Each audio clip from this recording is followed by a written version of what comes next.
So welcome to another live show, April 4th. I had posted something for a little later for discussion about how we're marketing, I'll let you know what I'm trying to do to get some, business in and pump some excitement. I mean, as a self-employed person, I'm always looking for free marketing opportunities, but we always have to be kind of self-motivating in that regard too. And sometimes you drop the ball if you are busy.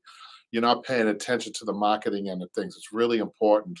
It kind of keeps the momentum going in a small business. You can lose. No, you could be voted Boston's best of Boston, like we were in 2018. You can have 5-star reviews, but you can still have points where you're not bringing in the work. Usually, I think it's because of the marketing. I think I want to talk a little bit about that. But meanwhile, if you guys who have business like Randy, if you're listening, I want your ideas, and maybe I'll write them up here for the newbies, maybe to give them some ideas about marketing and how to keep that momentum going. So the danger is you're working so hard, when you're busy, and then you drop the ball. We're not big. Small businesses don't have a marketing division or anything like that. You are the marketing person. And Randy says, good afternoon. So he can catch up on what I'm talking about. Randy is marketing. And if you have some ideas you want to talk about, I want to post them up here when I get to it after I get through some business. So we have Jimmy in the highest G. We have Jimmy today, and Jimmy's been writing out questions. I asked him to write out some questions about upholstery related, if he could stick to upholstery, right, Jimmy? Oh yeah, well, I thought you wanted to talk about world events. I don't think world so. events. I don't know if we want to get into that. That could be kind of boring for everyone. I don't think a human being could figure out what's going on in the world these days. I think you have to be a spiritual being above us to figure out what's going on anyhow. So yeah, Patrick was thinking about that with Jimmy. We have these fancy microphones that we purchased in the beginning of this venture that we have on YouTube, and Patrick's thinking about like a podcast thing with really nice microphones, so you can hear some of the. Oh, I said to Patrick, now they can hear our gaffes a little bit better. I don't know if that's a good thing to you, Jimmy. Well, I'll definitely have to train myself to kind of. You're going to have to take diction classes for us, Jimmy. Hey, look at you're from Boston, man. There is no diction. Well, we want you reduction. I've mentioned this before. We want you to take reducing your Boston accent class and also diction classes at the same time. Oh well, yeah. I can learn to sound like some of those sophisticated people from Dorchester, and Mattapan, and Hyde Park, and all that. Well, they have the proper Bostonian accent after all. Oh no, actually, you're talking about further up, which is the Beacon Hill. Oh, okay. Can't get much higher than that in Boston. No, I don't think so. I think that's it, man. I think we are like Beacon Hill's a whopping. Bring your equipment, your mountain climbing equipment, because I think it's a whopping 600 feet above sea level, isn't it? Should be something like that. It's a small area, but it is steep. Well, what do you think? How tall compared to Mount Washington? It's parallel with the State House. Right. So how high do you think that is above sea? I'm just guessing 600 feet. Well, it could be that. I don't know. Why don't you Google that? Jimmy's my official Google person. Beacon Hill height. And do people go there to climb, with their equipment, Jimmy, with their, No, but I know people ride there, are avid bikers. Right. There, well, that's dangerous with those cobblestones. If you guys have never been to Boston, people get stuck on those cobblestones, right? Don't bring high heels up there. Yeah, well, you got to be careful, pay attention where you're walking. I mean. Hi, Daphne. Hey, Daphne, Beacon Hill. Would you wear high heels going up some of those cobblestones? We're talking about how high that might be. And Jimmy's looking it up. They might not even have it registered. But anyhow, we've been talking about marketing too. So if you guys want to post your marketing ideas, Daphne says she would absolutely not wear high heels up a cobblestone Beacon Hill Street, Jimmy. That's like asking for trouble, man. Well, I'm sure she's looking good coming around. Oh, she said she used to work on Beacon Hill. Oh, wow. And she wore clogs. Hey, how high is Beacon Hill, Boston? 97 feet. No, get out of here. Hey, Daphne, did you hear that? 97 feet above sea level. And they did call that a hill. Yeah, well, it was probably landfill. Now, Randy says he's been to Boston once and he saw, and this is interesting. I'm not making this up. Randy says he saw he went to Boston once and saw a rat the size of a cat, and then who who chimes in just to say hello? They're here is Wes Willard. Now remember Willard, right? Yeah, Willa was that rat movie. Well, yeah, about 10 years ago or so. Willard, yeah. Willard was the rat, and what was the name of that movie? It was Willard. The Actually, name was Willard.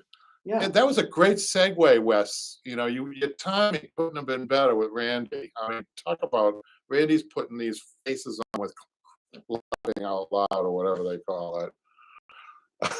Rat. No, Daphne. I think Jimmy figured out that the name of the movie was Willard, starring Ernest Borgnine. That was in the right? first one. They did a remake of that. Oh, Jimmy knows all the rat movies. Oh yeah, no, let's not go there. That was the movie. Yeah, Yeah. that was a 70s movie. And I think. remembered something about that movie where Ernest Borgnine, one of the scenes, He was a boss, I think. or right. something like He that. fell and the rats were all on him at the end of the movie. Are you talking? Yeah, yeah. But Okay, do you so know why they? you know how they got the rats to do that? Rats don't want to eat people, really. They were trained. They had put peanut butter all over Ernest Borgnine I'll get out of town. to make the rats I, go.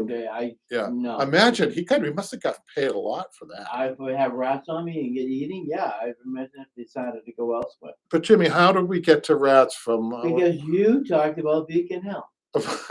But wasn't there something upholstery related that we were talking about, Jimmy? No, that was prior to the show. Sorry, You know? guys. If Yeah, you're tuning in to learn about upholstery, So much for current events and the movie log. do you know, I will tell a rat story. I do have a rat story over the weekend. I have my own rat story, Randy. So I went into Dunkin' Donuts in Harvard Square, and there's this little girl behind the counter, and she was a sweet little girl. She had a purple, what do they call those? I know Daphne knows this. The princesses, you had girls. The princesses wear this Oh, the crown. a crown. You call it crown, but there's another name. I know to there it. is another name for it. Anyhow, she was a sweet little girl, and I started to talk to her about pets. And she said she had 2 boa constrictors and 2 rats. And she Oh, was wow. she was going to college. She was going to a culinary school somewhere down in Rhode Island where they do allow The pets. CIA, Maybe. Culinary Institute of America. I don't think that was it, but this No? was pastries, so it's a Oh, little bit more okay. focused. Anyhow, so they said you can't bring your pets. They don't allow the 2 pets that she had, snakes and rats. They don't allow them. No. So she's thinking about a bunny. We had a nice talk. She was a sweet girl, but that's my rat story for the weekend. That was almost touching. Tiara, Daphne. I knew Daphne would know what it was. Yeah. Jimmy. Well, but Daphne knows. I mean, she's like a very classy lady. She is. She's smart. So let's get to. So thank you, everybody. If you want to subscribe to more rat stories, you can come Yeah. here every 4 o'clock every Monday to tune in. We go from Go to the horror shows. we go from Beacon Hill cobblestone streets, which I thought Beacon Hill was at least 600 feet. Jimmy says Well, I 93. tell you, I used to drive up there, and I'd still say that it's high. It's Higher than it's 93 steep. feet. I think so. I think so. Yeah. Yeah. I mean, it's a nice area, but it's very kind of exclusive in the fact that a lot of people who are of money or of affluence are living in that. Well, I'll tell you my Beacon Hill story. Oh God. Now listen to this. Oh. There was a very powerful politician lived on Beacon Hill. I can't mention his name, but I understood him to be a powerful politician at the time. But see, something happened that made him, in my eyes, wow, he must be more powerful than I thought. He actually had this is public knowledge, so it's okay. I'm not going to tell his name though. He actually had a fire hydrant removed from in front Oh, of. not that. We can't say his name. From in front of his house. Yes, Now that's power. he is. Well, That's power, my friend. I don't care what you say. you know what? They have a word for him. Well, we all can't remove fire hydrants from in front of a house. I know Well, that. we can, Kevin, but the water. Now, Daphne says, no, it's not because Boston is at sea level or below. It's not that high of a hill, just steep. There you go.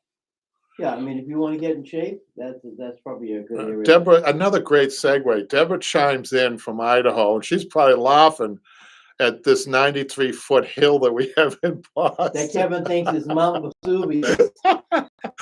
Because in Idaho, the mountains there are peaks of what they go up to 15,000 feet. They make Mount Washington look like a baby. Yeah, so you and I probably will be suffering at the bottom of it, like, I don't know if we can do this. No. And Randy's in Wisconsin. So let me get to, so thank you to the subscribers. Keep subscribing, please. We do get to upholstery, which Jimmy has some questions.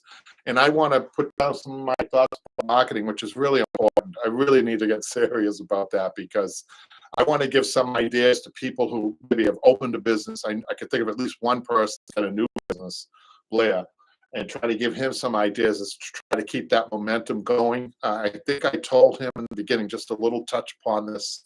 One there is call your local newspaper. They're always interested in new business, especially after coronavirus, man.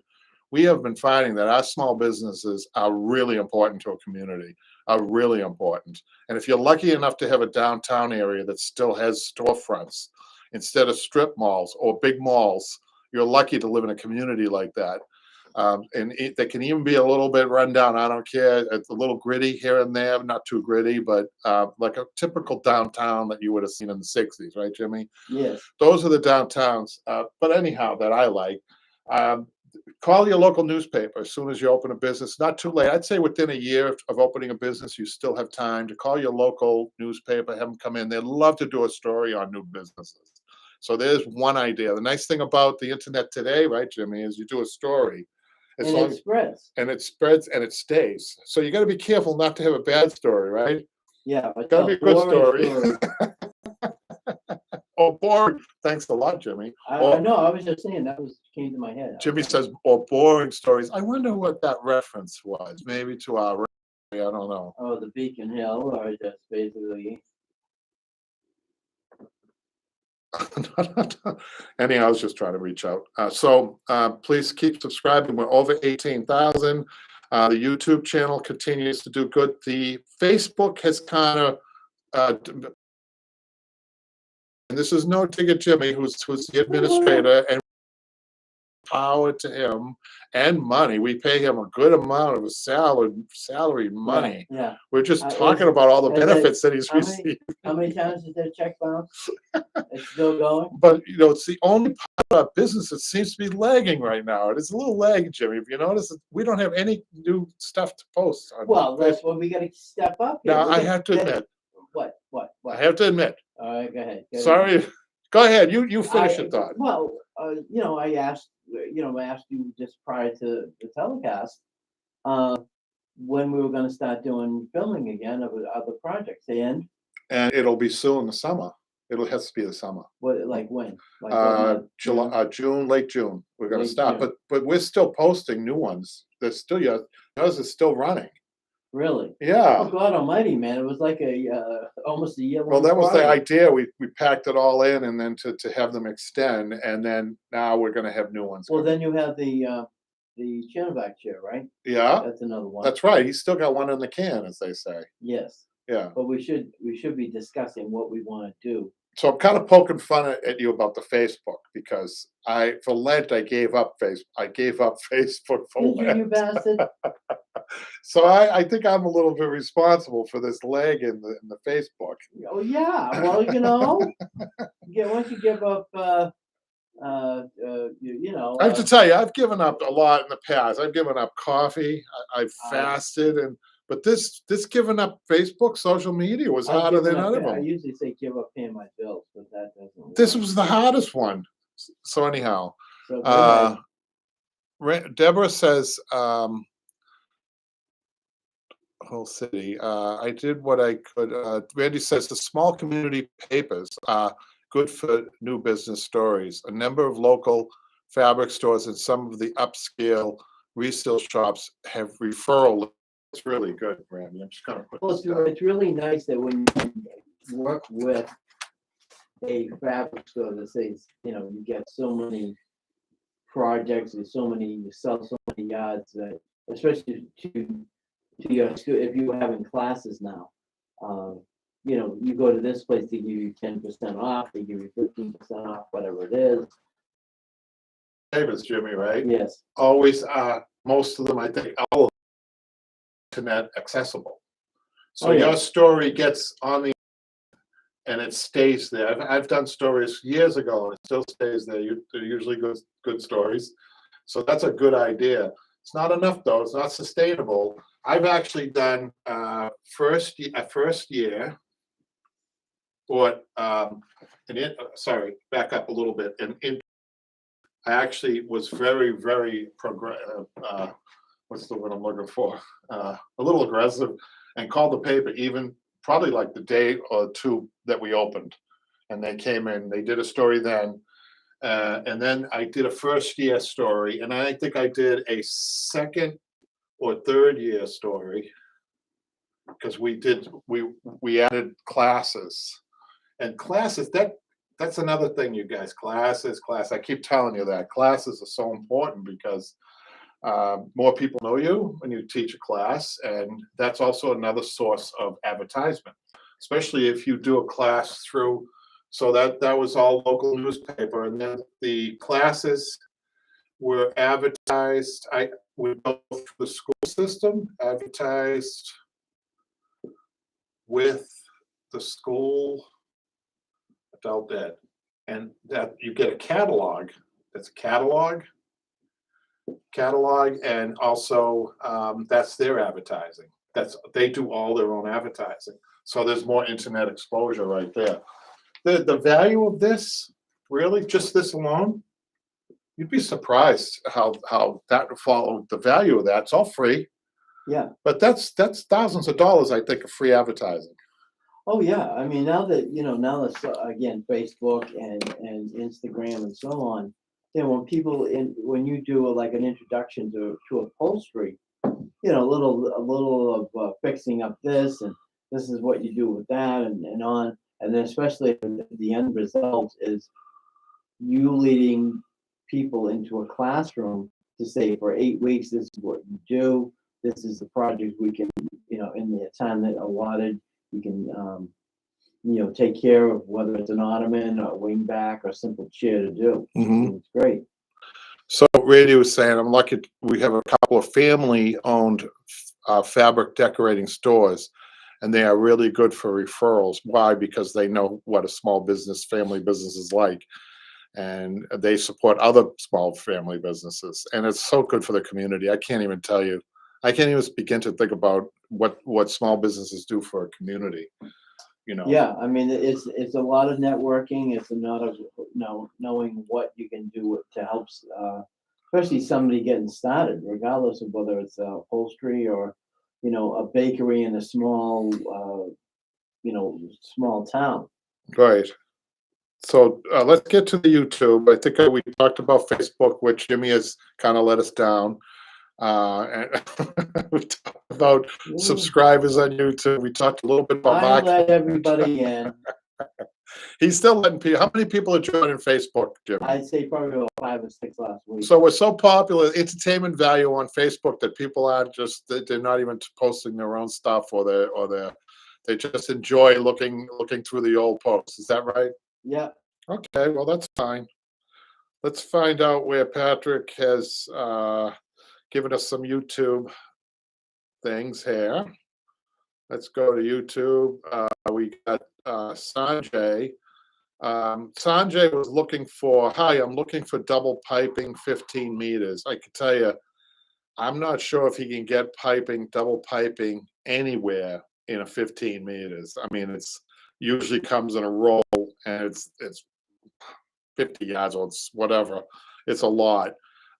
People usually don't split. I'll tell you, one of the main reasons you don't split up double piping too is that when you cut the piping they have today, I should talk a little bit about this, Jimmy. The double piping they have today. Can you grab that roll of double piping on the floor over there? I think it's on the floor. It's right here. Yeah. Let's show the people. Thanks, Jimmy. Double piping. Oh, Daphne says she thinks that the big stores might sell the double piping, but I don't like selling. I sell the rolls. Because look what happens to double piping when you cut it, Jimmy, right? That looks kind of, Somebody called me the other day. I said, how do you overcome that? They're having a problem with their machine. I said, take some masking tape and tape the end. And once you start going, believe it or not, look at how thin this is. It's just really not great. We used to have another double piping Conso, Conso, that was a cloth, and it was really sewn together nice. This stuff here, I sell this. do they But glue this? Do they glue that together? so it's a little stitch on there. You see that little stitch, Jimmy? So it's just a teeny little stitch. Yeah, I mean, But they just go back and I would forth. expect it to be a little bit glued somehow, maybe a Well, little. glue might not be good, but you know, if they double stitched it, maybe that would be better. Yeah, See, you somehow guys. like a sewing, what is that? Randy says he would sell as an upholsterer, and I think actually, Randy, that brings up a good point. And I'm going to put this in marketing idea. So what Randy does now, I can't do this because I don't carry a lot of supplies at the shop, believe it or not. But if I have somebody came in and wanted it, I probably would just give it to them. But Randy, we're going to put that down here. What would that come under? Randy, customer service? No, customer goodwill. I call it goodwill because he's not getting a customer from that. Goodwill, right? He's not making any money. I No, mean, but even if he he's gonna know charges. that, hey, geez, he's a nice guy, let me check him So- out. Don't underestimate that goodwill thing. What do you mean? You'd be surprised. Some people, okay, goodwill one day, it can constitute a tip for somebody, which I give tips out on YouTube, but I also give them when somebody comes in. Like for instance, a woman came in, she did buy 3 cushions, and she had back cushions that needed more. She said she wanted to buy them. I said, you don't have to buy them. I gave her a bag full of loose Dacron. Okay, And I told her how to open the zipper up halfway and kind of stuff it to bring the back cushions up, because the cushions were zippered into the back too, which is another problem. But it had also a zipper on the bottom, so she could reach in there. So that tip saved her a lot of money. She really appreciated it. I made a little money, and I did that goodwill, right? So it tips, and you know, I mean, you have to be careful with the supplies, you guys. You know, you're giving too much away, right? I used to have bosses that wouldn't give anything away, nothing away, and they were mean about it. I don't think that's gonna bring the goodwill. no. How does goodwill? What happens with goodwill? You give a The tip word like of that. mouth that spreads around. You give a tip like that, and then all of a sudden somebody comes in and they need a sectional. They need a sectional upholstered. Yeah, Seriously. this guy was nice to me, let me check him out. Sometimes people do that. Would you guys? Jimmy had a good point. Sometimes people check out businesses. I don't have any proof of that, but I think maybe some people do that. Do you think? Oh, Just to I check think- out? Well, I mean, I think if in a case where you say, oh, geez, I gave somebody, they needed a repair, so they wanted to know how they could fix a cushion or something like that. Like you said, you gave the woman the Dacron, and I'm gonna remember him. And you know, first thing you hear about, oh yeah, geez, yeah, this guy helped me about 3 months ago. Yeah, he's got the upholstery shop. Oh, geez, I was thinking about doing my living room set over. So you're saying that word of mouth. Let me put this down, Jimmy. So goodwill is tied into Word of mouth. word of mouth. So I'm going to pose a question to you. You have a business that makes $100,000. This is just hypothetical. $100,000 a year. And how much of the $100,000 a year that you're making do you think is goodwill? What percentage? In a percentage? I don't know the answer to this. I'm just, 5%. you think 5%? 5 to 10%. So you think $5,000 to $10,000 is because you're just nice to people, pretty much. Well, That's it. you know, the little things you're doing, you know, the cushions. Yeah. Oh, let me help you with this. I'm not gonna charge you for that. I mean, it's, you know, you hopefully, I mean, you're not gonna give like you say, you can't give things away, Right. but you wanna be able to kind of provide a small. There's a service. fine line, and I should say too, Yeah. that it's the business owner that can do this, not somebody that works for the business. If you're working for a business owner, if you're working for an upholsterer, you can't do this. No, You have to just, You have- straight out charge. Like that Dacron, that bag of Dacron, yes, I would have had to figure how much that was, $5, $10 or whatever, what would have been not even that much. right. But But you would have had to say to her, okay, well, you know, if especially if I filled up You don't want to get anybody in trouble that's just an employee. Employees fall into a whole different thing. This is for business owners. Yeah. I should put this down. Well, I mean, you know what, you as the business owner are gonna say, much like anything else, if you can help somebody, but if this becomes like where it's a job, and I don't want you to do a small little item and fix it when it should be done as a piece of work. Randy says you really can't beat word of mouth. It's true, but it is limiting. As far as an advertisement, word of mouth, it's good, and it doesn't really. It's not as big as an ad in the Boston Globe magazine that we have around here, which is a very expensive proposition, which I would never do, because I'm hoping that I do all this other stuff that I don't have to chase new customers. I find that when you have to advertise that big, you might have a problem always chasing new customers. That's a problem. So you want more of this type of thing in a small business, especially. Right. I mean, If you're paying 15 grand for small ad that's a ton of money. it's a ton of money, but it's an indication too. And if you have to continuously do that, No. there's a problem. There's a problem. Well, I mean, the in only other customer way, service or something. well, the only way to say things is say 10% off labor, 10% off on fabric, or whatever combination of things you might want to say, especially if you're, again, new in the area. So this is what this is designed for, newbies and trying to. But even I have to tell you, these are challenging times. These are starting to be challenging times. It is getting very tough. So I've been in this business over 40 years.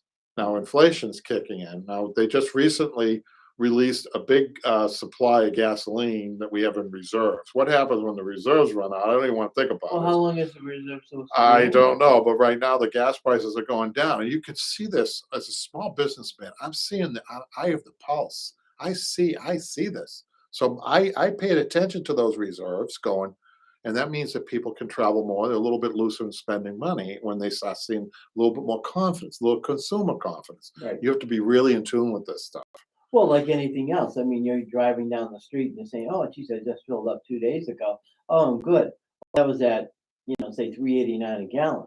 Oh, you come home, now it's like $4 a gallon. Now I mean, it was like, and so people are knowing of the event, saying, yes, we are using the reserve. How long that's going to last, we don't know. Yeah. But people are starting to be cautious. Yes. With regard to seeing the price. They don't want to see the price go up. I mean, nobody does. Deborah says you've got to be careful with some goodwill. Some people think you do it once, you'll do it all the time. That's really important to know that. What's that again? Sorry. Well, some people think that the goodwill stuff, and you give something away, and then all of a sudden, it's like giving the neighborhood cat a bowl of milk. No, you can, I mean, you got to know that. Hey, you come in, you're fixing somebody a small zipper, a little boom, boom, boom, Right. and that's it. It's not. Oh, I'm repair. Again, that's why I say it's nice to say you're fixing a zipper for you. But here's the on your thing. You know how cushion. you can recoup this, Deborah? This is something I do naturally, especially now. If you guys have noticed a little bit of a change in me, I'm really, a little quicker right now, a little fast paced. And it's not caffeine. It's not desperation, but I'm starting to have to pick up a little bit with my experience. Like, the younger people who don't do the sales all the time, they don't have the experience. I'm kicking in a little bit. So it's really important because I need to keep this momentum going. But when somebody comes in with a button, Jimmy, and it's just putting a needle through in a little slip knot, takes me a couple of minutes, I'll give it to them back and they'll say, no, let me give you something. I said, you know what would really be nice? A good review really goes a long way. Yes. And guess what? Most people will respond to a good review when they get something, when they get a little bit of a freebie, because we're not getting many of those, right? But a good review on Yelp, let me tell you something. That's another thing. So we got word of mouth, we got the goodwill, and then we have a good review.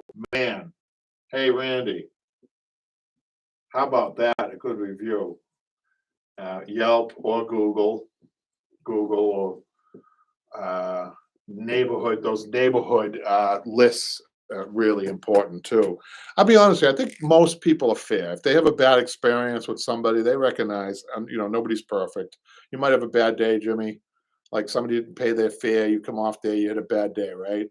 I think, Right off the train. That's it. No mercy. I think some people, don't you think some people, most people would kind of understand that, not give you a bad review? And a bad review isn't the end of the world. Everybody's gotten one, Jimmy.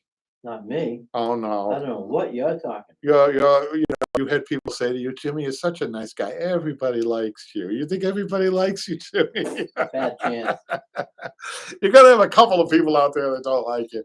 But a bad review sometimes for the algorithm, they say, is not bad, believe it or not. A bad, Biorhythms. what do they call them? I call them biorhythms.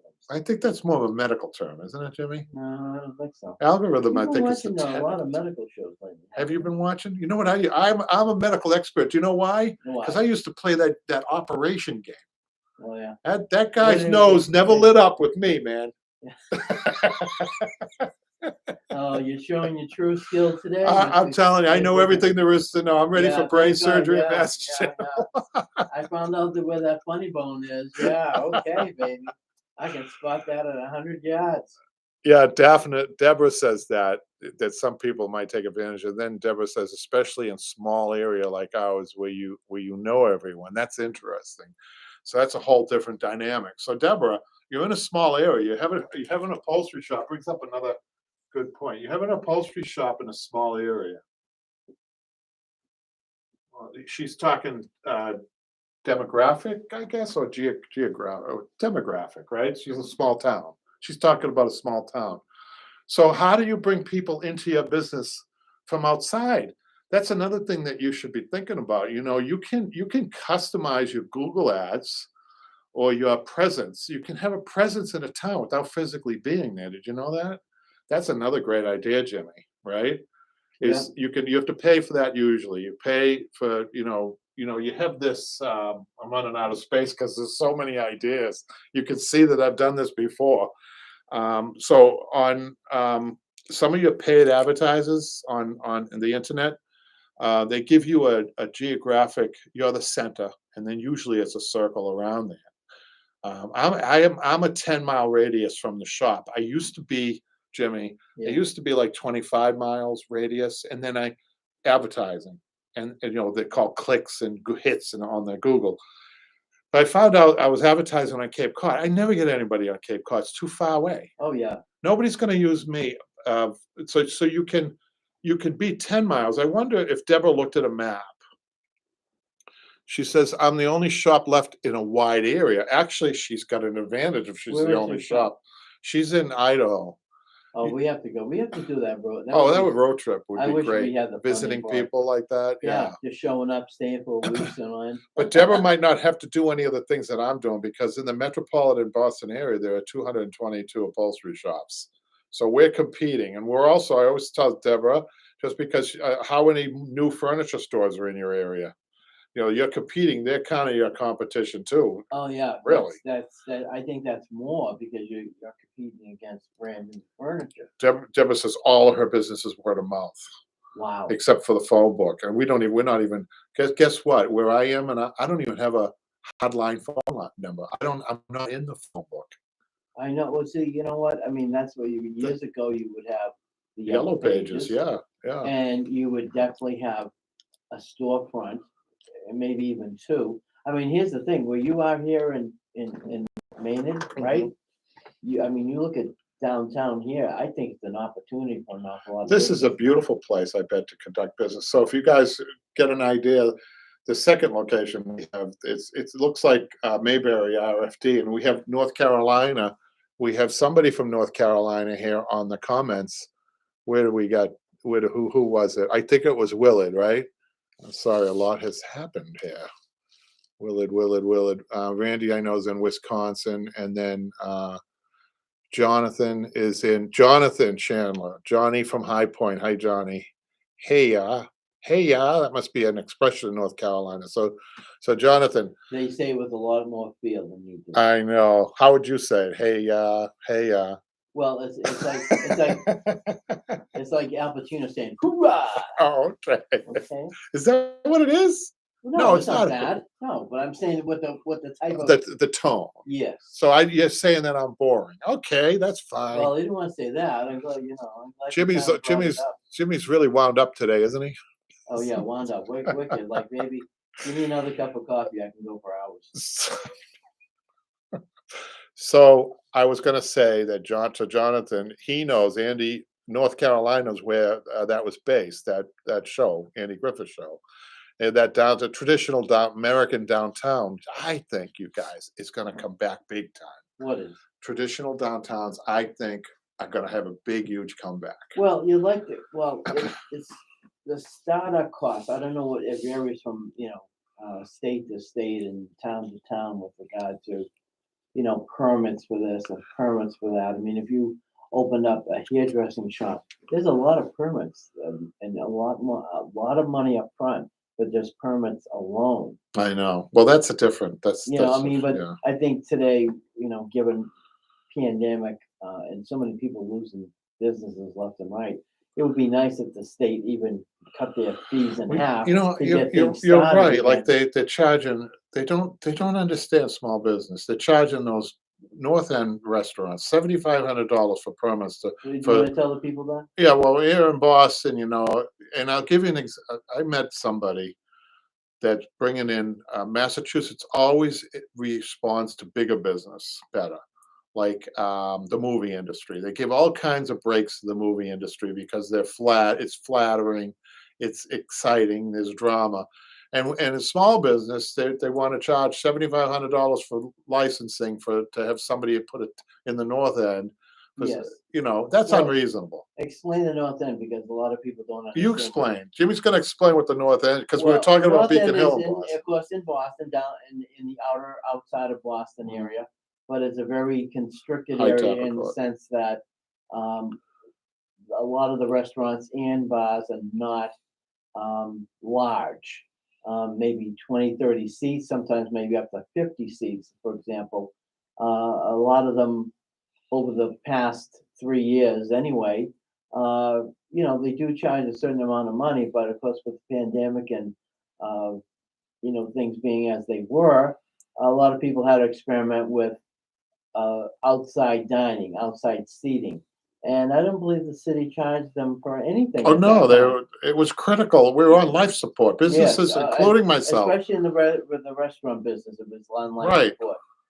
Because a lot of people survive. I mean, I know restaurants that survive on a lot of deliveries, Yeah. takeouts and deliveries, and that's how. So now that things open up, what do? They want to hit them with the $7,500 licensing right, fee, not like a simple 500. where they should be kissing their bottoms.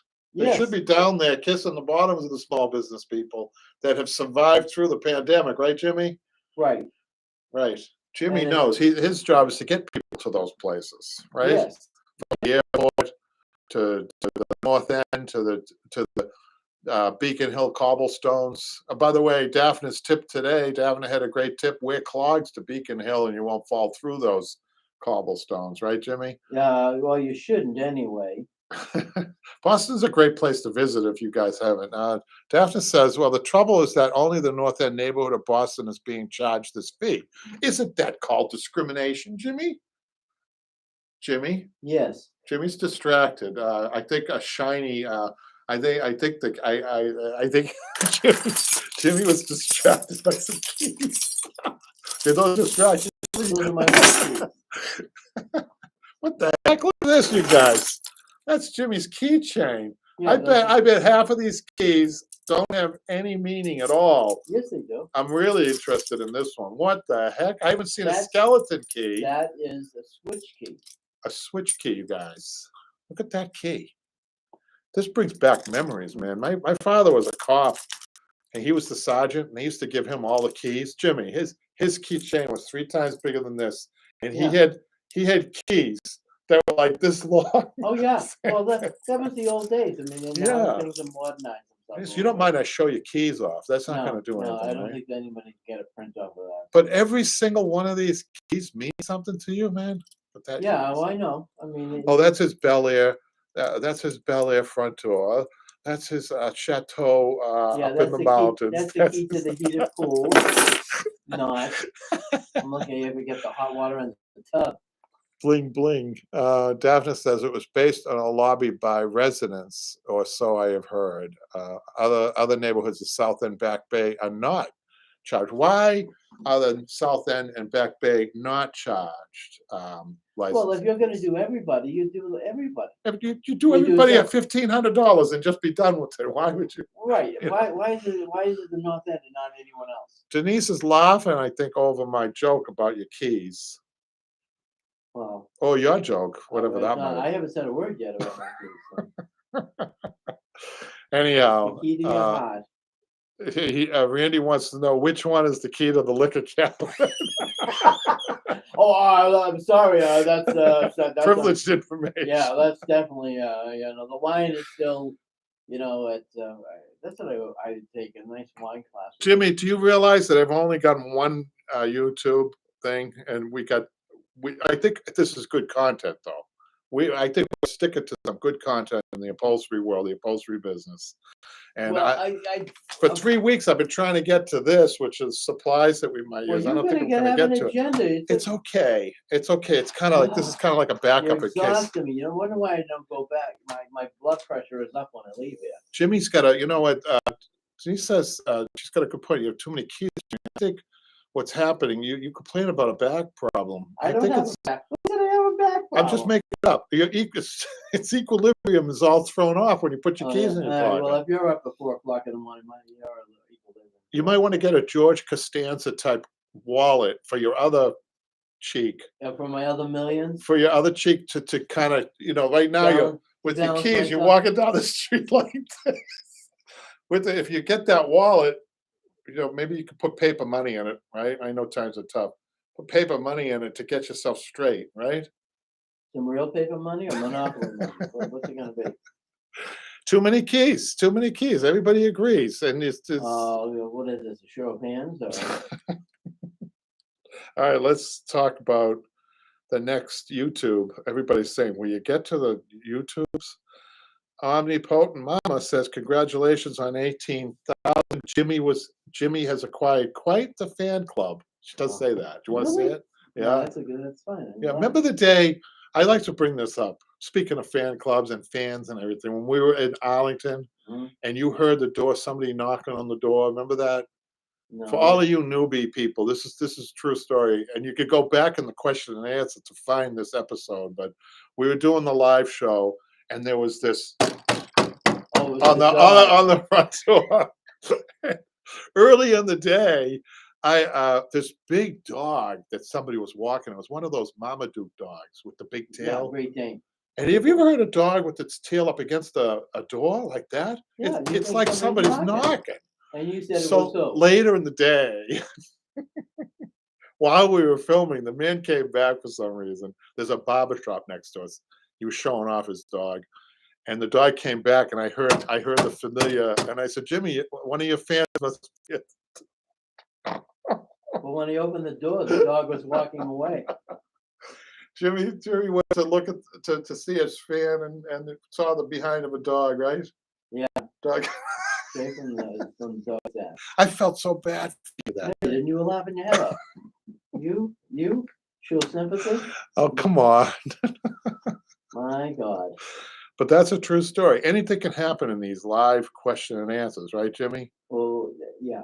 Mr. YouTube. Is there a Mr. YouTube sitting in his office somewhere monitoring all probably this? by the nickname of Mr. YouTube. So he's sitting in an office. I visualize this guy with a cigar, and he's watching all these live shows. He's just waiting to pull the plug, right, Yeah, Jimmy?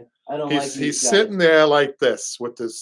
the button, He's and called, he's ready his to other pull name the is plug. called the Terminator. So you can't say too much. Yeah, we are still in Arlington. We have 2 locations, which isn't easy to keep up, you guys. So I did expand. This is the satellite we're in right now, right, Jimmy?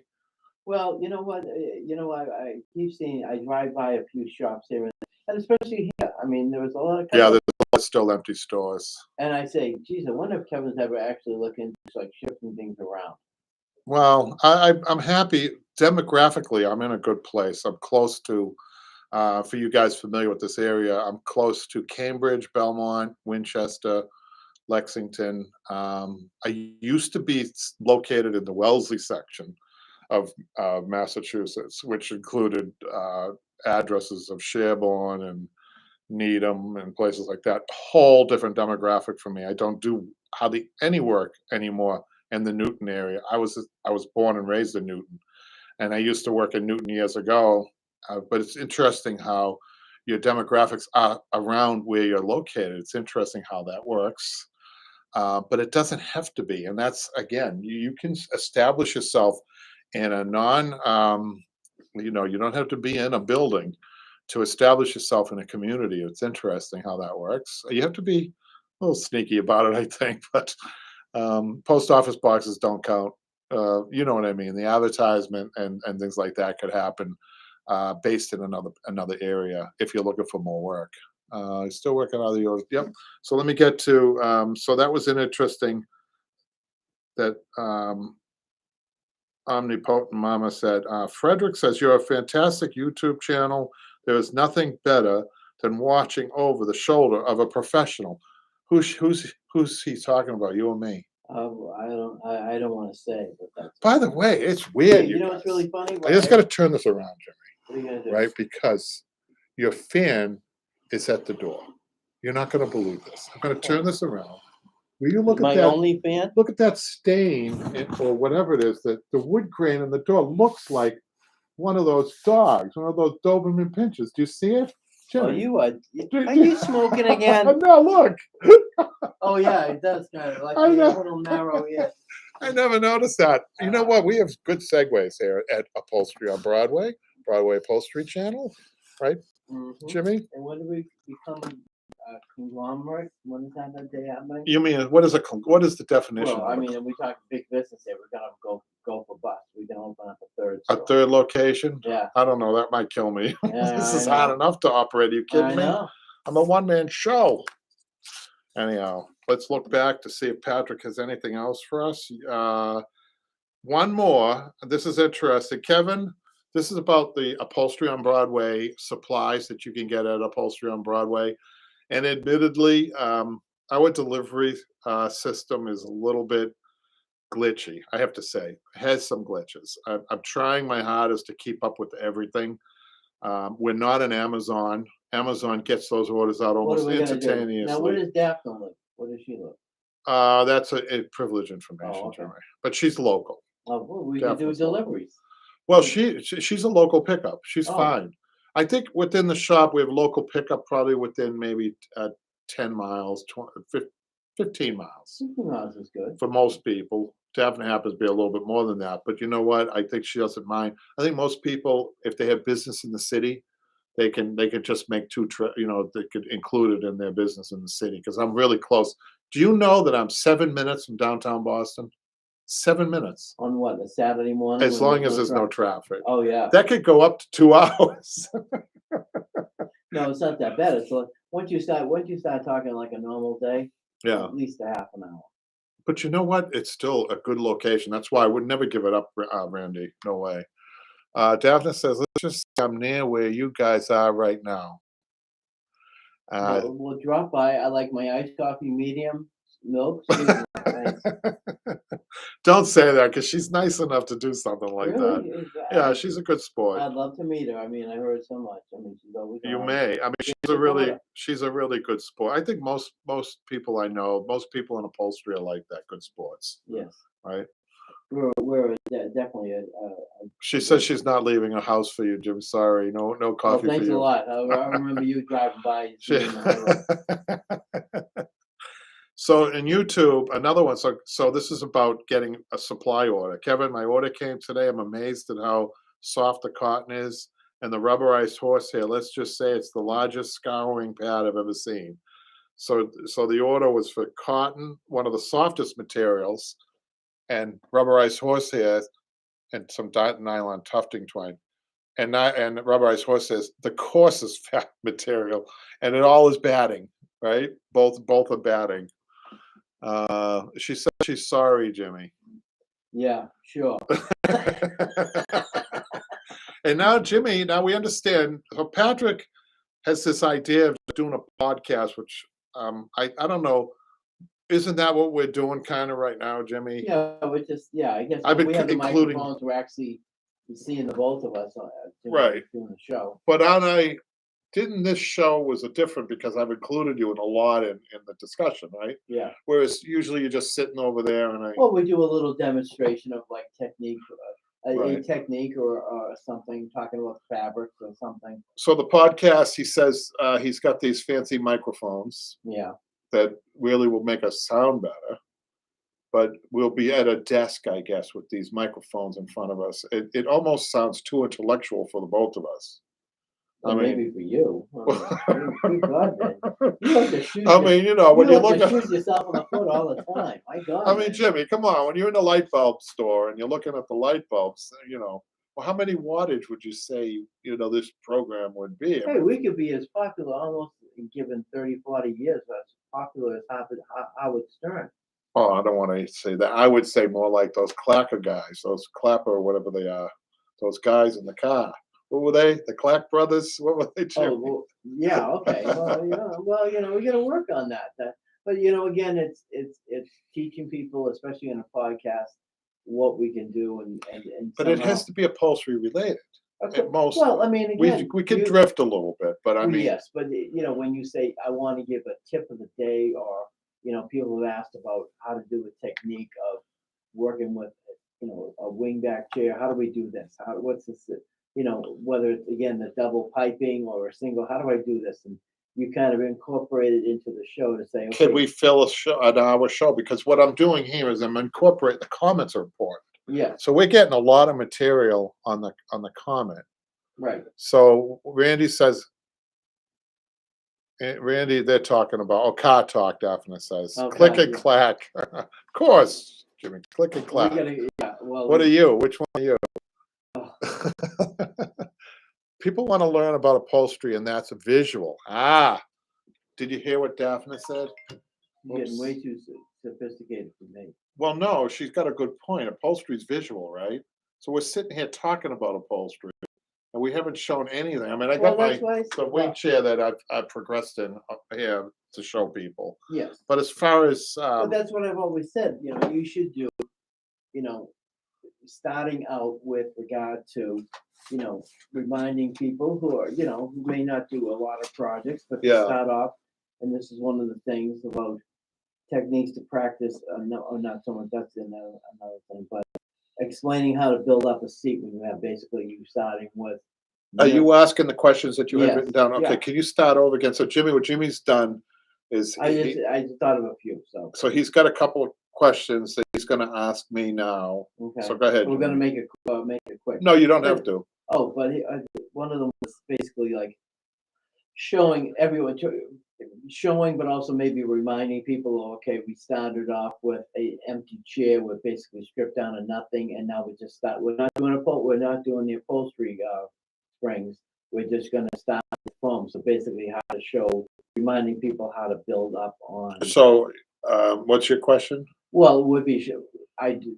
It's maybe a short thing, a short video on how to build up the seat of a chair again Without using springs? without using springs. So that's a good idea. That So is- you have a question. Your question might be, instead of webbing and springs and spring twine and burlap Mhm. and horsehair and cotton and muslin and more cotton, what would be the replacement in modern post World War II materials? Like, more like, okay. So it would be, you still need the webbing. Mhm. Something has to hold what you're going to be using, right? Right. You have an option of webbing on the top of the frame or the bottom of the frame. Mhm. Now, I would tell people to, let's say, it depends on the chair, but I just did a repair job on a chair that had zigzag springs. Okay. This was a very expensive custom chair, and it's worth money, and I can't remember the manufacturer. But believe it or not, you guys, and I think any amateuristic upholsterer would pick this up right away, that this was not a good design. They had the zigzag springs running horizontally, not vertically. What? Tell me wwhy that's not a good idea, Jimmy. Oh, You know the stress on the frame alone. the stress on the frame, but also the spring itself. So you're sitting down, the whole thing's, it's like that bridge that they built that went like, that bridge that, Yes, I remember. I'd was- seen that. well, I think that was in the Randy's neck of the woods, actually. I think it was in the Midwest. It was a bridge that they built, a suspension bridge Right. that they built, And and they didn't properly, you saw it on the old tapes, the black and white tapes, and the bridge is going like this, and then just falls down. It was right, brand new. right. Well, the engineers obviously got paid a hefty sum for that, and it was a total disaster. Whoever engineered this chair, the chair was impeccably done with beautiful wood. I think it was tiger wood. It's a beautiful chair, very unusual chair. The outsides were solid wood, Okay. not no upholstery on the arms, solid wood arms, beautiful rollover arms. I wish I had a picture of Well, it. what was the chair? Old, it was like 60 years old, and it was Okay. ready to. I had just repaired. I was doing a favor. I'm not doing a lot of repairs, but it was a favor for one of these Goodwill things, you guys. Okay. But the seat was totally ruined because there was too much wave action on the horizontal. I've never seen that. Randy, have you ever seen that horizontal zigzag springs? And so I replaced it with the foam, Jim. To Okay. get back to your question, the top of the zigzag springs, the old foam was latex foam, was only this thick Mhm. to the frame top, from the Okay. frame to the top of the foam. So I webbed the top of that, and I put a 2-inch piece of foam, Mhm. cotton, and I upholstered it. And it feels the same. It has to feel the same, and it looks, and more importantly, it looks the same. Mhm. Sometimes I do the bottom of the frame, depending on the strength of the frame. Sometimes you're better off on the bottom, or if it's high off the floor, you might not want to put the fold on the webbing. So this is a really good question you had. So there's a Well, lot yeah, of I mean, answers I to it. think it's just as a reminder because everybody, the age of the furniture might be vary, Yeah, and of course the style. Again, I've had a few things in here. My grandmother's chair that we did yeah, with that. yeah, Basically, we basically webbed it up and we built it up. yeah. But I mean, again, people just want to know to kind of say, how can I do it this way? It's a How real about mystery, isn't it? I mean, really. So I need to answer your question a little bit more in depth. okay. So with this particular chair, Mhm. and your question, so it was a 2-inch piece of foam, which on the front I took, and I've shown you how to take foam and with your thumbs kind of tuck the, if it's more than 1 inch, Mhm. 2 inch or 3 inch, sometimes you can use 4 inch, but I don't, very rare that I do that. That's tough to do. But yes, it is. You have to be kind of strong to take your thumbs and kind of turn the 2-inch foam under. Mhm. So when you're stapling, you're not stapling through the full 2 inches, but you're actually stapling like the top part of it, or even the 1/3 part of the top. So 2 inches, a third, maybe Mhm. 3/4 of an inch, right? Okay. And stapling through that, tucking the rest of it in. So then I webbed it, burlapped it, and then put the foam on, and then the cotton, and then the fabric. That's it Mhm. on that. Mhm. So that was your question. So Right. I want to catch up with Go the, ahead. Go ahead. because Daphne says, and you have a couple more I questions, have right? just one. I just All right, hold wanted- on. She says a podcast would be good for the pricing segment you used to do with Michaela. Not sure I spelled her name right. That is the way she spells her name. Springs move and your butt drops in between, Randy says about the horizontal springs. That's right. Do not horizontal springs, which is surprising. Like I said, Randy, this was a beautiful chair. Everything else on it was perfect, except this engineered. It was an engineered flaw, right? Jimmy would call Yeah. that like the bridge, right? Yes. Uh, podcast would be great for interviews. I wanted to mention this. Wes says the interviews, we've done a couple and they've worked out good. We did one with Randy, an interview with an upholsterer, Randy, and we did one with Blair, right? Yes. And so we should do more of those. So if anybody's interested in doing an interview, let me know. Especially people who like to comment. So that would be good. So Jimmy has another question. Well, because I have a client, future client. Did you hear that, Jimmy? Jimmy has a client. So Jimmy is one of those people who have taken a hobby and he actually has gotten paid for your work, right? Yeah, there's 3 that I've gotten paid for. 3. Two on the And horizon. were they satisfied? Oh, 2 of them were shown here. And they paid you. Absolutely. They loved it. So there you go. You're a professional. Oh, yeah, well, I need I shouldn't, As soon as you get paid, right? So what's your question? Well, the question is, this gentleman was talking about how he wanted something different for his living room. All right, because 2 pieces are both pieces are wingback, one being bigger than the other. So he was thinking of contrasting fabric. So basically like a floral, say on the back of the wing back and to the seat, and then basically like a solid color on the sides. Yeah. So tell me how that. You were asking me my opinion of that. Yes. So I should tell you Yes. before I answer that, Yes. that I'm great with the upholstery. Hmm. I'm really good at scale. What I mean by that is how big a pattern should be for a particular chair. Hmm. I'm satisfactory on color, Okay. and I could take it to and designing. I could take it to such a level, and I wouldn't call it a high level of design. I'm very practical when I give people advice on designing. For Hmm. instance, I tell people to use a lot of neutrals. So it's the way I especially the more furniture they have, the more neutral tones that they should have on big pieces. Hmm. Because in my opinion, what they can do, they can seasonally change out throw pillows and have a whole new decor. Yes. And this is what designers do. It's boring. They do it for themselves. Yes. This is what they do for themselves because it Yes. saves money. So they can have change out their whole living room for seasonally. It's great when you keep neutral. It for their clients, I notice they have a lot of fun with these fancy fabrics. Well, that's right. So But what you're proposing Mhm. is to do something like that, is to add flavor and flair with these contrasts. I really advise against it because I have found people. I've done jobs over again that people did contrasting fabrics on the back, like wing chairs. Mhm. They do a floral, like you said, on the insides, Right. and then a solid on the outsides. Right. You get tired of that really fast. It sounds like a good idea, but Right. it I mean, isn't. it's definitely. I mean, when I've seen it a few times, and I say, "Wow!" I mean, because the contrast between both fabrics was just perfect. Yeah.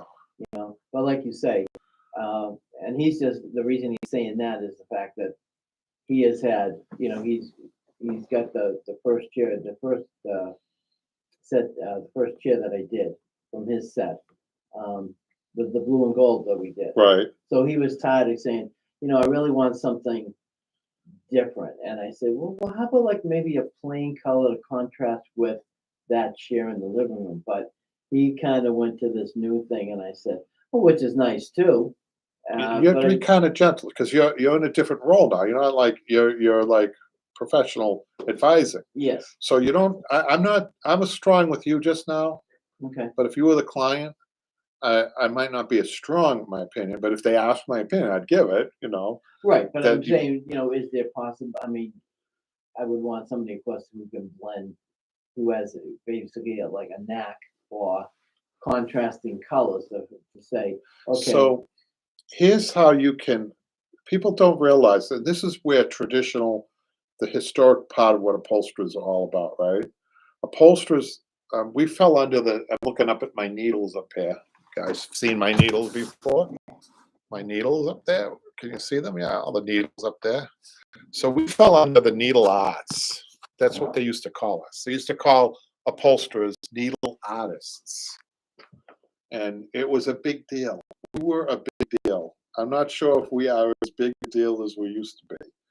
But we well, used to be historically falling under this needle arts. So it was up to an upholsterer to add very boring elements of that fabrics were very boring. So it was up to us to add exciting elements to the furniture. I mean, the frame maker had their job, but upholsterers had their job. So then what we did invent? We invented buttons, we invented pleats, we invented diamond tufting, we invented all these things to enhance the beauty of a piece of furniture. right, So, but with today's fabrics, when you're talking about today's fabrics, you don't have to do that as much in the actual work. Although when somebody has a diamond tufted, love seat, I tell them not to tone down the fabric to like just a solid velvet to show off the work still. right, And you tell them about this. hmm, But if you have a wing chair that you want to add a little interest to, you could do it within the fabric. For instance, you can get a striped fabric. hmm, And when you do a striped fabric on a wing chair, this is what you could tell. I know how to add contrast with using the fabric that you choose if you use a multicolored fabric or a stripe. Better yet, a multicolored stripe. because then you could take it, what I do with the multicolored stripe, then you could start talking about what you do. Mhm. Everything's handmade, custom made, the piping's custom made, so we're gonna take a nice bias cut on your fabric, and we're gonna add that to the where the welting is now. We're not gonna add anything. But what that does, Jimmy, believe it or not, it gives a toning. The toning's different. It's the same, but it comes out really nice because it almost looks like a French twill that you went out, searched the world for a trim that matches the fabric. Mhm. That's what it looks like. It's the Mhm. same fabric. See what I mean? Mhm. So you can you could kind of promote yourself and say, and then you could say what I said about I think when you do a solid against it's kind of boring. It gets boring. Well, it can be, I mean, depending on the pattern, I think sometimes too, you definitely, if somebody's so unsure of the contrasting fabrics, I would certainly say to them, especially if they're kind of on the fence, Yeah.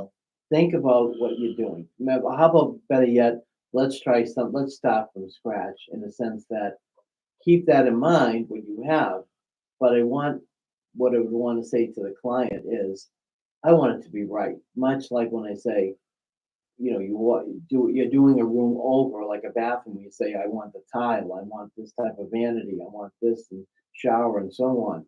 Because that's going to be out there for at least 15, 20 years. Yeah. So when you walk in there, you want to say, I'm happy, I'm just Yeah. content, Yeah. I'm warm with it. That's a good point because you get awfully tired of that. You see that, and outsides are underestimated. Outsides on furniture are underestimated.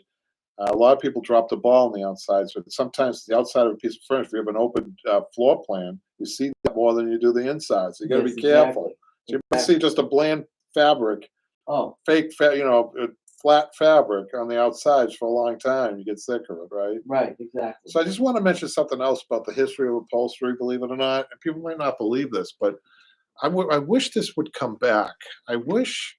Oh, by the way, Jimmy, there's some talk about you. Good for Jimmy, Randy says about you getting paid for your work. He says, I have done a couple of chairs with contrast fabrics also about your question. I think they Okay. may be on my website. Just need to be careful with fabric selection so it doesn't age quickly. That's interesting. I love getting other people's opinions, especially other upholsterers, because that's interesting. Age quickly. You don't want anything that will age quickly or something that is dated, Yes, right? because in 10 or 15 years, you're gonna look at that fabric and say, my God, again, that's why I say if you're not sure on it, I would rather say back off from it.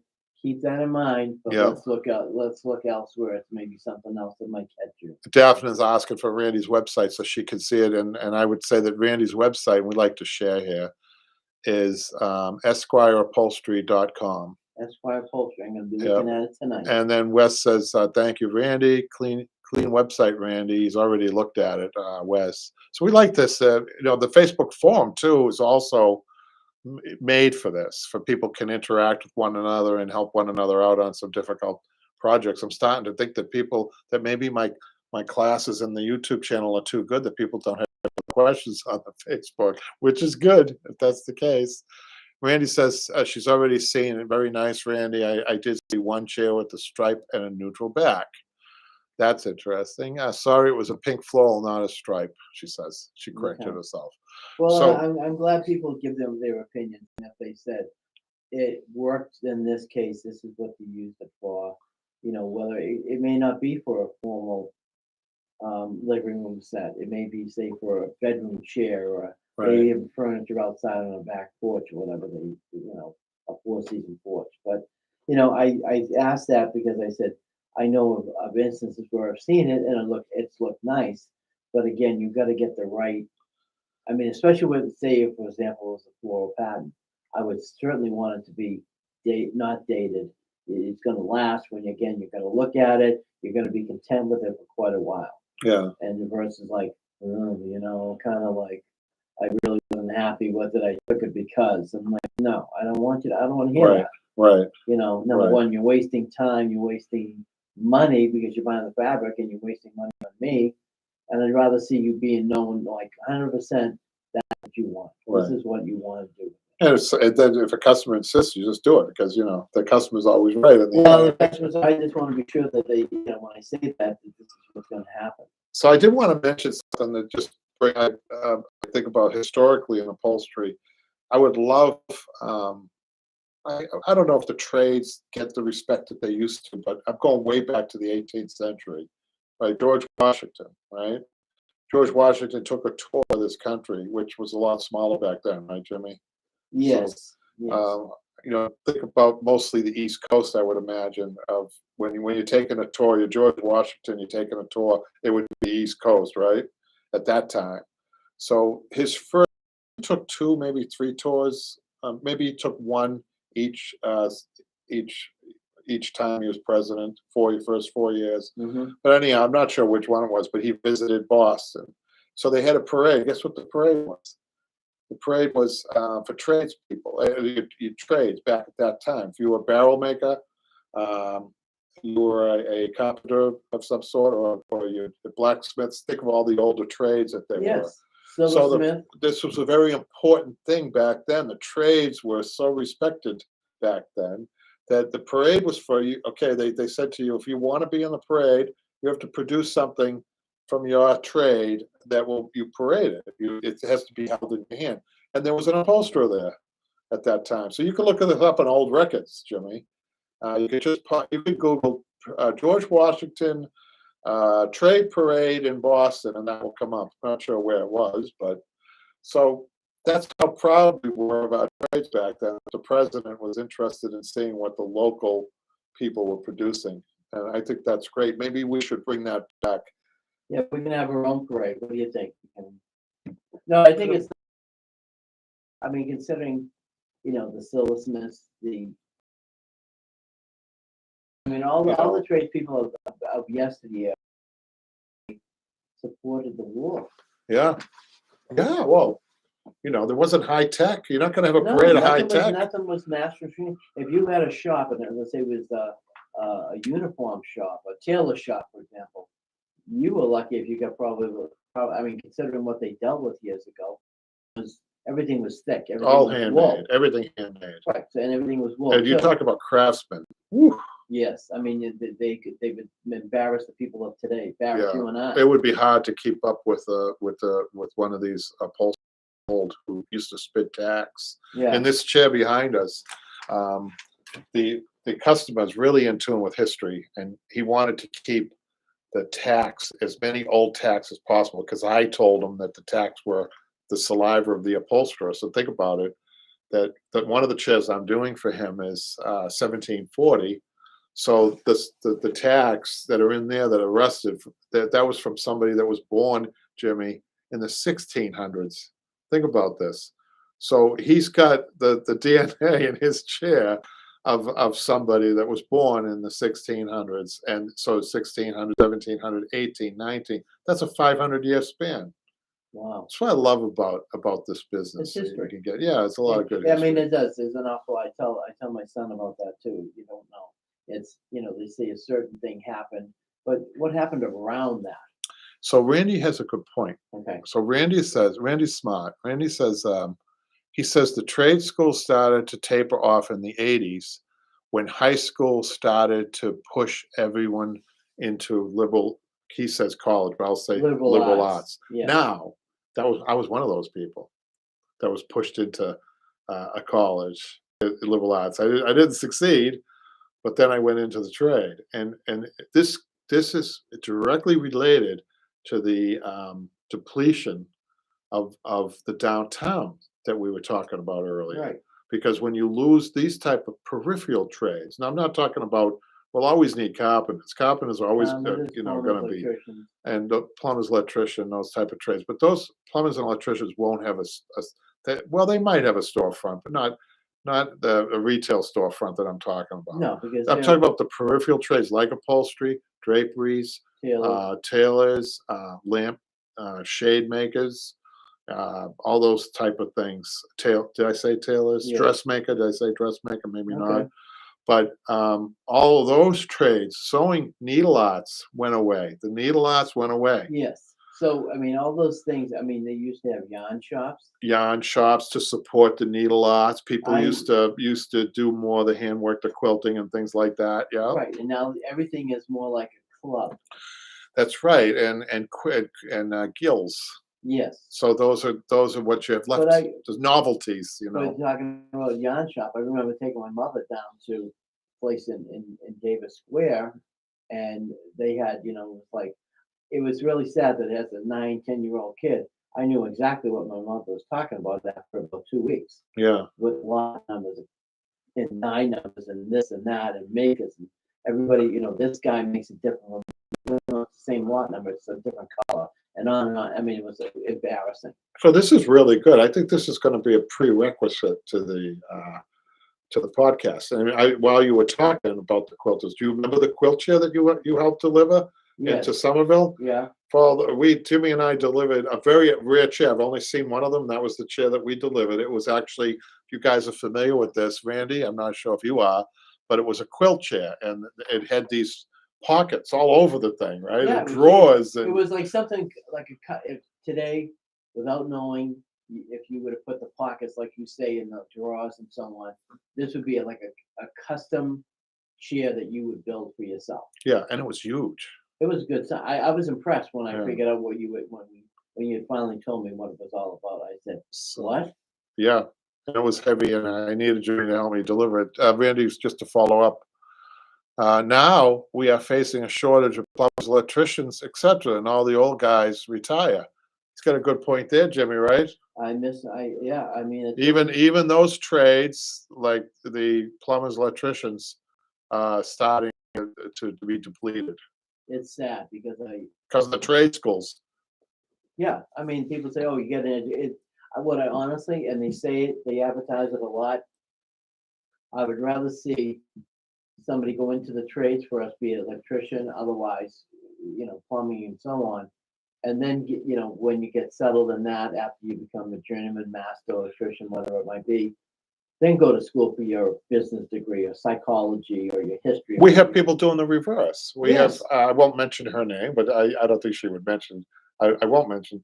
But we have people who might have been, all get all the education, and then they go into the upholstery world, and they seem to be happy at doing it.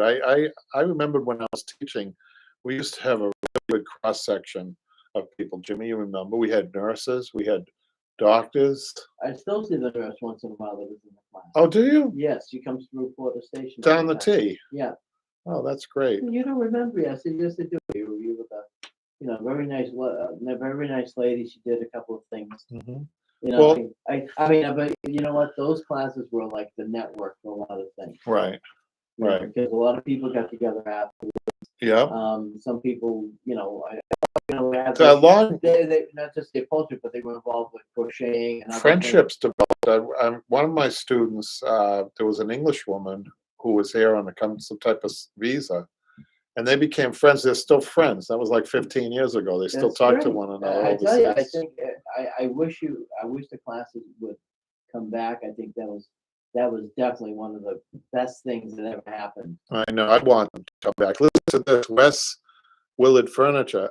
He says, I was a double major and can't wait to be 100% in upholstery.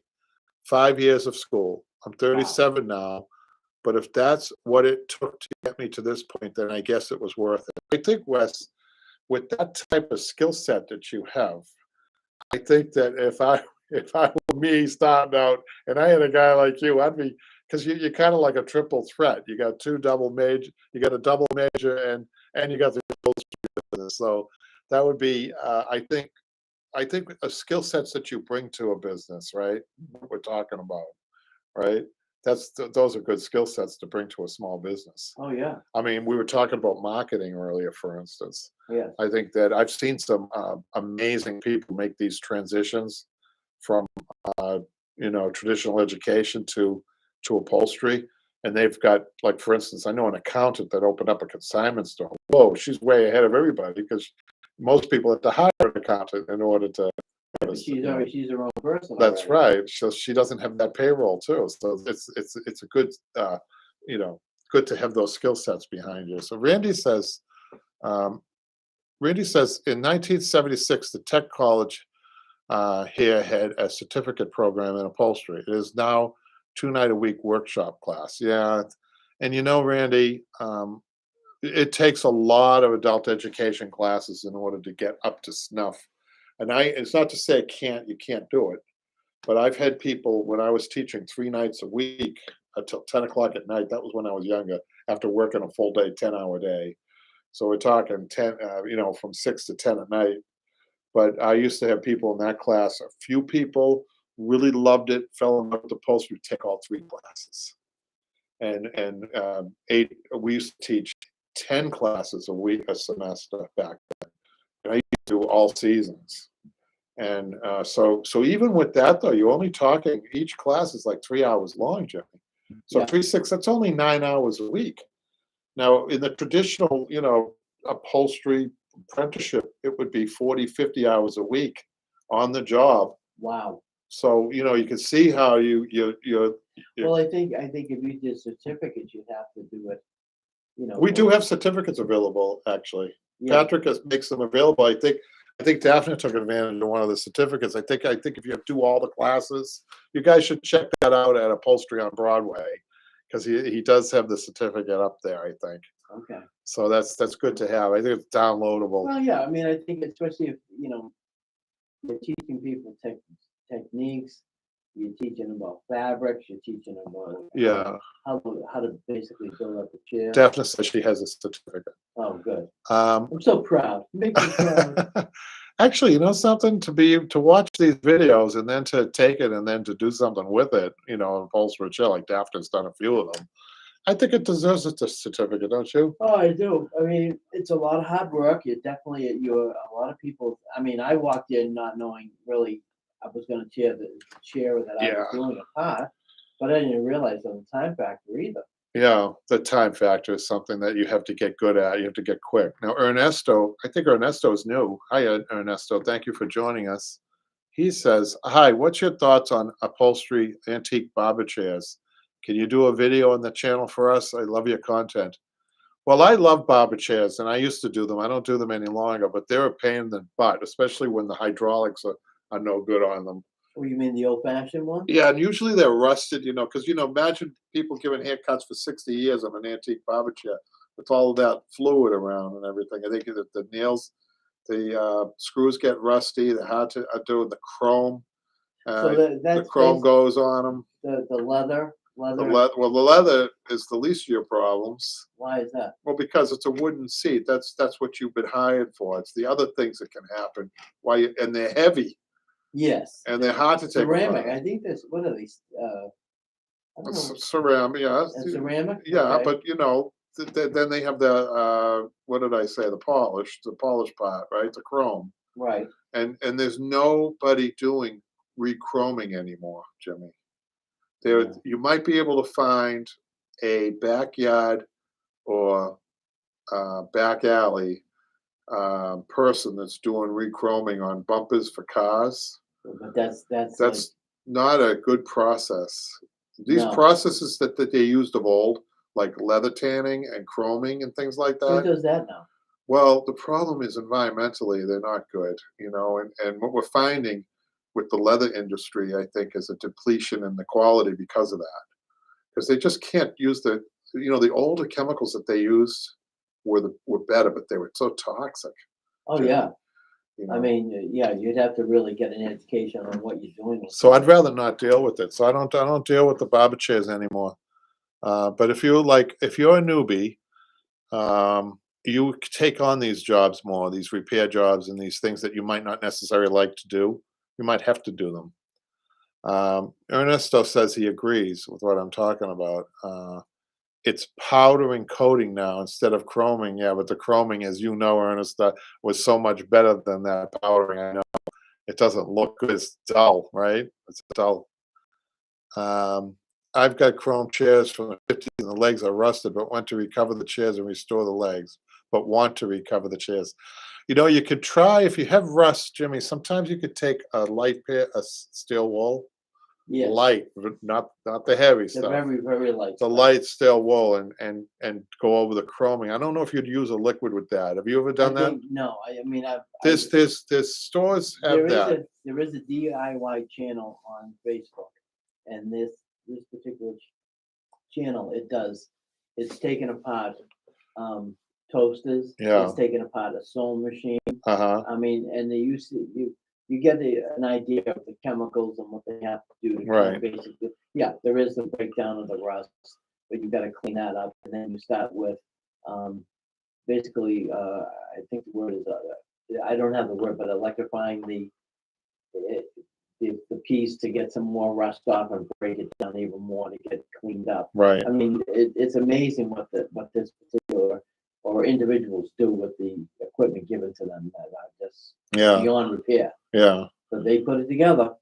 So Randy says you can still find people to rechrome. You just need to look in Auto Magazine for a Oh. rechroma.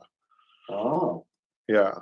Well, you know what, Jimmy? Do you realize that it's we've been going for almost an hour and a half? yeah, and it's I almost have to get up and go to work. I do want to read some more comments. Daphne says, I used to use a cloth product called Never Dull on chrome brightwork, chrome/brightwork on a boat. It's a marine product. Not sure if it would work for those chairs, but you could check it out. I bet it would.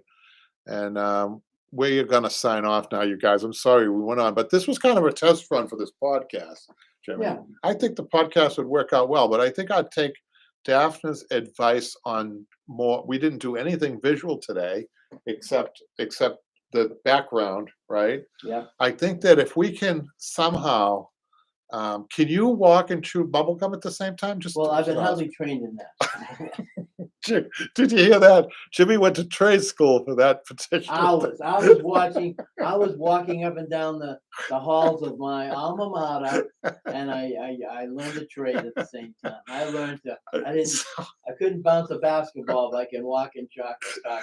No, the reason I say that is Daphne is. Do you think Jimmy can do it? Do you think Jimmy can upholster talk like he's talked today? I don't know if I could do it, to be honest with you, Jimmy. Well, again, like I say, I mean, if we were to incorporate somehow tips and techniques with regard to doing a chair, doing an ottoman, like you say, doing. But it is hard to focus when you're doing something, and because this has been such an enlightening, interesting Dick Cavett type show today. Well, half these people don't know who Dick Cavett is. I mean, I feel like you're William Buckley, and I'm Dick Cavett. Oh wow! You ran through all my. I actually used to do William Buckley as a kid. You're kidding me. I kid you not. Did you hear that, you guys? Really? Yeah. William Buckley. That's. Yeah, I know. Those are big shoes to fill, my friend. Well, he was more Kennedy-like in his tone, so kind of really thought he was sophisticated, but worldly man at the time. Right. You know what? Daphne's giving you a comment. You have the gift of gab, she said. Oh, thank you. Which is an Irish trait, isn't it? As I say to people, I could probably talk a cat off a tuna truck. Because sometimes you actually do have to, what did you say? maybe with that. That's an analogy. How about that for a visual, Daphne? What did you say? I can talk a cat off a tuna truck. Well, with that, we are gonna say, see you later, you guys. And we are getting a lot of laughs here in the comments section. Yeah. Thanks for joining, you guys. We'll talk to you later. Oh my God. That was good, Jim. God, yeah, we had a good